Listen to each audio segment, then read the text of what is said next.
Acupuncture, music therapy തുടങ്ങിയവയിലൂടെ autism ഭേദമാക്കാം എന്നതിന് ശാസ്ത്രീയ തെളിവുകളില്ലെന്ന് പഠനം. പാരീസ് നാൻഡ്രി സർവകലാശാല, ഫ്രാൻസിലെ പാരീസ് സിറ്റി സർവകലാശാല, യുകെയിലെ സാംപ്ടൺ സർവകലാശാല എന്നിവിടങ്ങളിലെ ഗവേഷകർ നടത്തിയ പഠനത്തിലാണ് നിർണായക കണ്ടെത്തൽ. വളരെ അപൂർവമായി മാത്രമേ ഇത്തരം തെറാപ്പികൾ ഫലപ്രദമാകുന്നുള്ളൂവെന്നും പഠനത്തിൽ പറയുന്നു. ഓട്ടിസം ബാധിച്ച കുട്ടികളെയും മുതിർന്നവരെയും ചികിത്സിക്കുന്നതിനായി ഇത്തരത്തിൽ അക്യുപങ്ചർ, മ്യൂസിക് തെറാപ്പികൾ പ്രയോഗിക്കാറുണ്ട്. ഇംഗ്ലീഷ് മരുന്നുകളിലെ പാർശ്വഫലങ്ങളെ ഒഴിവാക്കുക എന്ന ലക്ഷ്യത്തോടെയാണ് പ്രധാനമായും ബദൽ ചികിത്സ തിരഞ്ഞെടുക്കുന്നത്.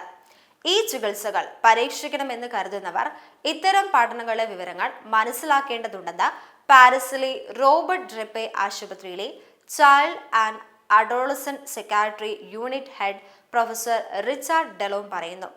10,000-ലധികം പേർ ഉൾപ്പെട്ട പഠനത്തിലാണ് നിർണായകമായ ഈ കണ്ടെത്തൽ. 200 ക്ലിനിക്കൽ പരീക്ഷണങ്ങൾ, 248 അവലോകനങ്ങൾ എന്നിവയിലൂടെയാണ് സംഘം അക്യുപങ്ചർ, മ്യൂസിക് തെറാപ്പി എന്നിവയുടെ ശാസ്ത്രീയ വിശകലനം നടത്തിയത്.